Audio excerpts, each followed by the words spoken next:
ఆదికాండం 12:3 దేవుడు ఇజ్రాయేల్ జాతికి ఒక ప్రత్యేకమైన వాగ్దానాన్ని ఇచ్చాడు. అబ్రహాముకి ఇచ్చిన వాగ్దానం ఏంటి తెలుసా? నిన్ను ఆశీర్వదించేటువంటి వారిని నేను ఆశీర్వదిస్తాను, నిన్ను శపించేటువంటి వారిని నేను శపిస్తాను అని దేవుడు చాలా క్లియర్గా అబ్రహాము సంతతికి ఈ వాగ్దానం చేశాడు. అక్కడ నిన్ను అనేటువంటి మాటలో ప్రాముఖ్యమైన అర్థం ఏంటో తెలుసా?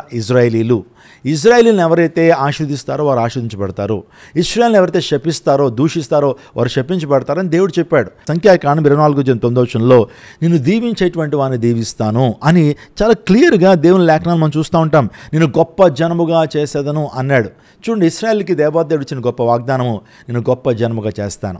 నీ మీద అనేక మంది ఆధారపడతారు, నీ యొక్క జ్ఞానం మీద అనేక మంది ఆధారపడతారు, ప్రపంచానికి నువ్వు ఒక శ్రేష్టమైన ఆశీర్వాద కారకుడిగా ఉంటావు, అనేక మందికి ఆశీర్వాదాన్ని పంచుతావని దేవుని లేఖలో మాత్రమే రాయబడింది. ఈరోజు ఒక్కసారి ఇజ్రాయెల్ దేశాన్ని చూస్తే కనుక ప్రపంచానికి ఇజ్రాయెల్ దేశం ఒక దిక్కు అయింది. టెక్నాలజీ విషయంలో, వ్యాక్సిన్స్ విషయంలో, సాఫ్ట్వేర్స్ విషయంలో, ఇంకా వస్తువులను కనుగొనేటువంటి విషయంలో, ఇంకా అన్ని విషయాల్లో కూడా ఇజ్రాయెల్ దేశం అందరికీ కూడా ఒక రోల్ మోడల్గా, ఈ ప్రపంచానికి ఒక లైట్ హౌస్గా ఇజ్రాయెల్ దేశం ఉంది అని చెప్పడానికి ఏ విధమైన సందేహం లేదు. కావాలంటే మీరు ఒకసారి చరిత్రలోకి వెళ్ళి చూడండి, లేకపోతే జియో పాలిటిక్స్ని అర్థం చేసుకోండి. ఇజ్రాయెల్ దేశానికి ఓటమి లేదు. అన్ని రంగాల్లో కూడా అన్ని దేశాలకి మించి ఇజ్రాయెల్ దేశం ఎంతో ఉన్నతంగా ముందుకు కొనసాగిపోతుంది.